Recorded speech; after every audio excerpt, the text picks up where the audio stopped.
Im Sommer des Jahres 2009 hatte Ron Pauls Gesetzesvorschlag zur Überprüfung der Fed bereits mehr als 280 Befürworter im Repräsentantenhaus. Aber die mächtigen Lobbyisten der privaten Fed konnten eine Abstimmung über den Gesetzesvorschlag im Senat verhindern. Dies weckte jedoch nur das öffentliche Interesse. I have another amendment.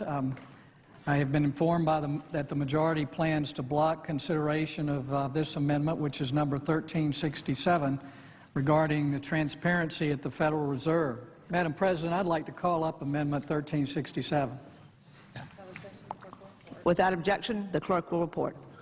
The Senator from South Carolina, Mr. DeMint, proposes amendment number 1367. Senator from Nebraska. I make a point of order against the DeMint amendment that it's legislation on appropriations. Madam President, The point of order is well taken. The amendment falls. Die Leute begannen sich zu fragen, warum durfte es keine Buchprüfung der Federal Reserve geben? Die Fed ist noch nie geprüft worden während der gesamten Zeit, während den rund 90 Jahren, seitdem es die Fed gibt. Die mächtigste und unabhängigste Behörde. Sie ist nie auch nur einmal geprüft worden. Dies ist ein absolutes Verbrechen gegen die Freiheit dieses Landes. Do you think it would cause problems for the Fed or for the economy if that legislation was to pass? My concern about the legislation is that if the GAO is auditing not only the operational aspects of our programs and the details of the programs, but is making judgments about our policy decisions, that would effectively be a takeover of monetary policy by the Congress. Is that your position that this bill, if it were to be passed, would interfere directly with interest rates, setting interest rates? If we were to raise interest rates at a meeting and someone in the Congress didn't like that and said, I want the GAO to audit that decision, wouldn't that be viewed as an interference? I wouldn't think so. This is just reviewing it, and you can do what you want. Die Federal Reserve wurde noch nie von außerhalb einer Buchprüfung unterzogen. Wenn man sie überprüfen würde, dann könnten Greenspan, Bernanke und Volcker wahrscheinlich ins Gefängnis wandern. It was announced earlier today, that there will be a hearing on H.R. 1207, the bill to audit the Federal Reserve Bank. This will be the first independent audit in the Federal Reserve's 96-year history, and it's long overdue. Months ago, I asked the Vice Chairman of the Federal Reserve who received the $1 trillion in funds that the Federal Reserve has handed out to domestic institutions. He said, I'm not going to tell you. And then more recently, the Chairman of the Federal Reserve, I asked him who receives the $500 billion, we're talking about $500 billion, that the Federal Reserve handed over to foreign central banks. Who did they disseminate that money to? And he said, I don't know. $500 billion, and he doesn't know. It's long overdue. We need to audit the Federal Reserve, and I'm happy to say that we're going to have a hearing on that very soon. Der wirklich einzige Weg, auf dem Amerika sich aus der gegenwärtigen Misere befreien kann, ist die völlige Schließung der Federal Reserve. Die Fed loswerden. Man muss den Geldschöpfungsmechanismus zurück unter das Dach der Bundesregierung legen, anstatt ihn an die Fed auszulagern. Warum traten die Frontmänner der Bank, Alan Greenspan und Ben Bernanke, überall in den Nachrichten auf und sagten, dass sie über dem Gesetz stünden?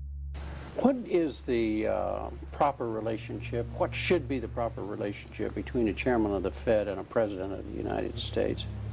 There is no other agency of government which can overrule actions that we take.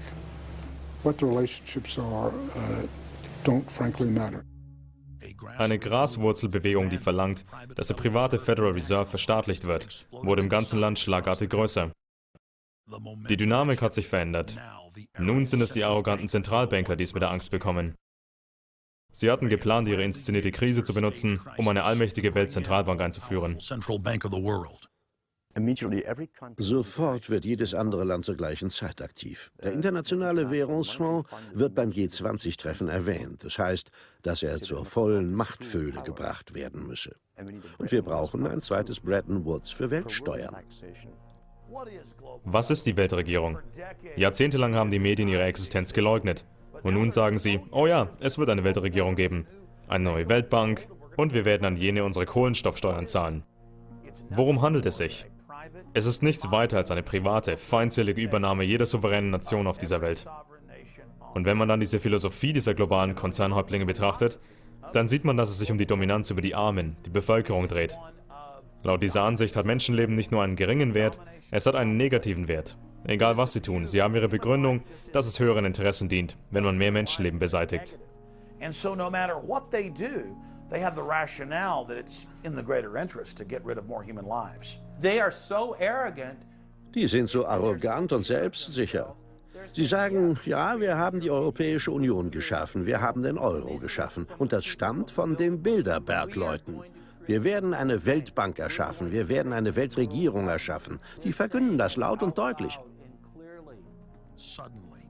Plötzlich wurden ihre regionalen Frontbanken auf der ganzen Welt von souveränen Bevölkerungen als illegale Schattenregierungen entlarvt.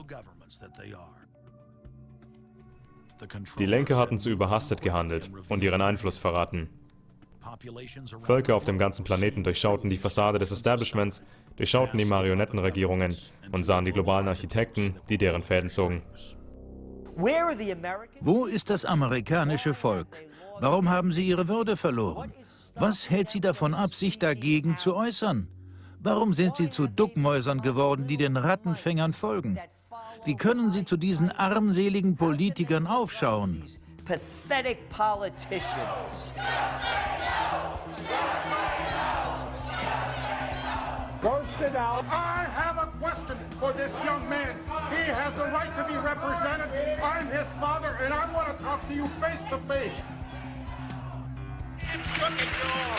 Why not a lobbyist with all kind of money to stuff in your pocket so that you can cheat the citizens of this country? So I'll leave, and you can do whatever the hell you please to do. One day God's gonna stand before you, and He's gonna judge you, and the rest of your damn cronies up on the hill. And then you will get your just desserts. Während die Bevölkerung die Tatsache zu realisieren beginnt, dass Barack Obama kaltblütig die Versprechen gebrochen hat, die er dem amerikanischen Volk gegeben hatte, benutzen die Establishment-Medien und die führenden Demokraten die Taktik Teile und Herrsche. I think they're astroturf. You be the judge of carrying swastikas and symbols like that to a town meeting on health care. An overwhelming portion of the intensely demonstrated animosity toward President Barack Obama is based on the fact that he is a black man. Bei ihrem verzweifelten Versuch, ihre Agenda durchzuboxen, bringen sie nun die Faktoren Rasse und Klasse ins Spiel. You start to wonder whether in fact the word socialist is becoming a code word, whether or not socialist is becoming the new N-word. When I heard people going after the First Lady and the number of staff people they have, it sounds racist to me. Es ist von essentieller Bedeutung, dass das Establishment die Bevölkerung untereinander ausspielt. Republikaner gegen Demokraten, linksliberal gegen konservativ, schwarz gegen weiß. Solange die Menschen gegeneinander kämpfen, können sie nicht zusammenkommen und die Konzerndiktatur absetzen, welche sich auf kriminelle Art und Weise Macht angeeignet hat, mithilfe des Staatssicherheitsapparats. Genauso wie George W. Bush seine leichtgläubigen Wähler betrogen hat, muss nun Obama das Gleiche tun, weil er sich nur seinen Herren in Übersee gegenüber verpflichtet sieht.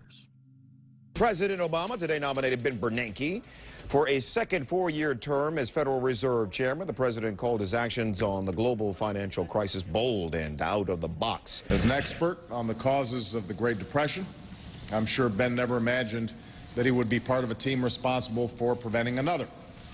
But because of his background, his temperament, his courage, and his creativity, that's exactly what he has helped to achieve.